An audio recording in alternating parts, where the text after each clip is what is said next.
Boston saying, don't compare me to the Almighty, compare me to the alternative. And for the next 50 days, we're going to make sure that people are very focused on the choice here in Iowa and the choice around the country, because there's a very stark choice between a Democratic Party that's trying to lift this country out of a disaster that was created by the last crew, and the folks who want to take us right back to that disaster. And I think if people focus on that choice, you're going to see a much different result, and you're going to see more headline writers and more pundits have to scratch their head on the day after election day and say, why did I write that story? So with that, here's my friend David Plouffe. Well, it's a privilege for me to be back at the event I first worked at back in 1989 and 1991, actually, setting up the hay bales and laying the fire. This used to be the old theater farm. It's really one of the best political events in America. And I share David's affection for Tom Harkin in terms of why he's in politics, the people he fights for. I also learned a lot from him about politics and his style of politics. He's really mentored me. He has a belief in grassroots politics that is not shared by enough. In fact, when we were talking about the 2010 elections earlier, Senator Harkin went right to lead volunteers out there collecting absentee ballot requests, going block by block, and that's what's going to win this election. As David Axelrod said, this is going to be a choice between two people in districts and states. I think that we can win that argument effectively because the Republican experiment is very recent in people's minds. The Republican policies were a chief reason we faced this recession. They wouldn't have done the things we did to avert a Great Depression, and they are going to be a party of and by the big special interests. But we're going to win this by also increasing Democratic turnout. Right now, Republicans are coming out in big numbers. I don't think we should expect that to debate. Some of them may be wearing tinfoil hats, but they're coming out. And we need to get Democrats excited and enthused, and that's what we're doing. We had a great meeting with some of the volunteers in Iowa earlier. They're going out door to door on the phones. Democratic enthusiasm is ticking up. People's expression of likelihood of voting is picking up. We have the numbers here in Iowa and in so many states. Tens of thousands of people right now in Iowa are no threat to vote for Terry Branstad or Chuck Rouse or any Republican, but they're not committed to voting.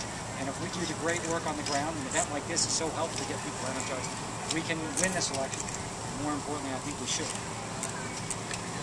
Is the rest of the first term on hold if you get hammered in November? Well, first of all, we're not going to get hammered in November. I feel like the results are going to be different than you know, the prognostications now. And you know, again, I caution everybody not to call races in the beginning of September. But you know, we are going to continue to move this country forward and fight the fights that need to be fought. We will work with anybody who wants to work with us on either side of the aisle to get that done. You know, in the last 20 months, the Republican Party has made a decision to sit on the sidelines and give us the entire responsibility and root for failure because they thought that was a prescription for a successful election. I think they'll be disabused of that, and perhaps everybody will come back to Washington after November with more of a sense of responsibility for the future of this country, and we look forward to that. You two were key at helping build out the Republican advantage, or excuse me, the Democratic advantages in this state. And conversations I've had with Democrats recently suggest that the network's still there, still up and operating. There seems to be a disconnect between the organization that was built here through a lot of efforts, including 2008, and what we're seeing out in the polls. Can you help me with that disconnect between what you know on the ground versus what we're reading in the paper? Well, listen, I'd say, you know, right now, I think a lot of polls out there do show Republicans at kind of their high water mark. Meaning, I think a lot of the independents, they're going to choose them, have already decided to do so. A lot of the undecided independents are definitely gettable for us. And you've got Republican enthusiasm at very high levels. And I think as a party, we better not make the mistake to think that might abate. They're coming out. They're coming out in strong numbers. In state after state and district after district, if we can just get Democratic vote totals up a little bit, we're going to win some close races. And the good news is, you know, we're not creating something out of whole cloth. As I said, in Iowa, we have tens of thousands of people who voted for the first time in 2008. We know are reliable presidential year voters who don't vote as regularly in off-year elections. So what's happening is, and again, I think the contrast that the President, Senator Harkin, Chet Culver laying out is an important part of this. The campaigns they run, the direct communication. But also the most important thing in my view is, a neighbor talking to a neighbor about the election. And that's what we're beginning to see here in Iowa and elsewhere, is Democratic volunteerism picking up and Democrats saying they're more likely to vote. So if that grows over time, you're going to see a better electorate for us, better poll numbers. But I'm not terribly worried about poll numbers. What I'm worried about is every race has to have a theory about how do I get to my win number. In most cases that's 50%. In places with third parties it's less than 50%. And all your strategy needs to flow. And in most of the races that are so critical to us, Chet Culver has a pathway to win this election. And I think has run and is going to continue to run a strong campaign. But there's no doubt that right now we do face a little bit of a gap. The Republicans and the out party generally is more enthusiastic. So we've got to go out there and convince those Democrats the stakes in this election, that there's a real choice, and if they don't come out to vote, they're handing the keys back over to the folks that got us in this mess in the first place. But if there is an enthusiasm gap, why would that be? Most Democrats would say they like what the governor's done, like what the senator's done, like what the president has done. They understand the stakes, especially here in Iowa. They're a really well-educated voting populace. Why is that enthusiasm higher for the folks that are on the top of the ticket this go around? Well, I'd say this. Generally, the Republicans do coalesce a little bit earlier in terms of turnout. Our turnout tends to happen a little bit later. We've just got a lot more voters, and a lot of voters that don't follow politics as practice. And so we have to go out there and remind them that there is an election, what's at stake, that the choice here is unacceptable to them and their family. And a lot of these voters do need to be talked to one-on-one. I mean, we found in 08, listen, we got out almost 20 million new voters in 08. It just didn't happen.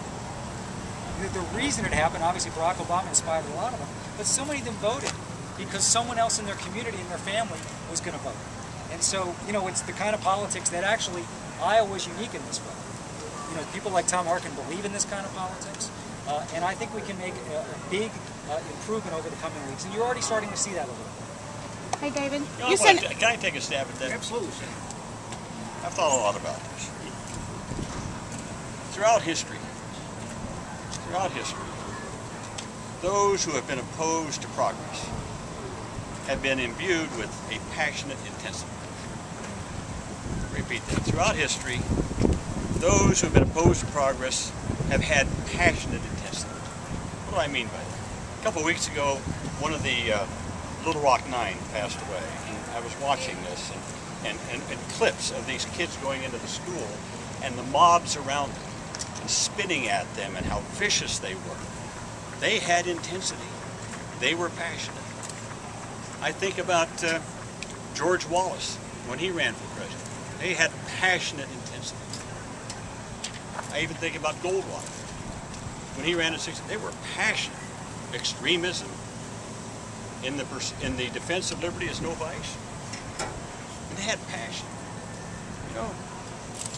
Groups can have passion. There were passionate people against the New Deal, the Father Coughlin's and the Huey Longs and others. Throughout history, this has been true.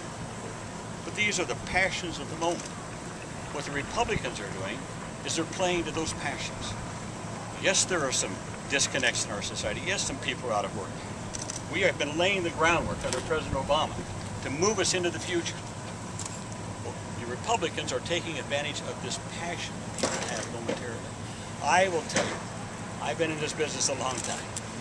I will trade passionate intensity for determination and commitment and a willingness to go out and do what David Plouffe says, get those absentee ballots and do that nitty-gritty work. And that's what we're doing in Iowa. They can have the passion because their passion is opposed to progress.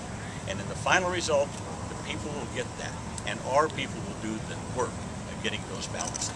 But Senator, there was no more passionate presidential campaign than that one in 08.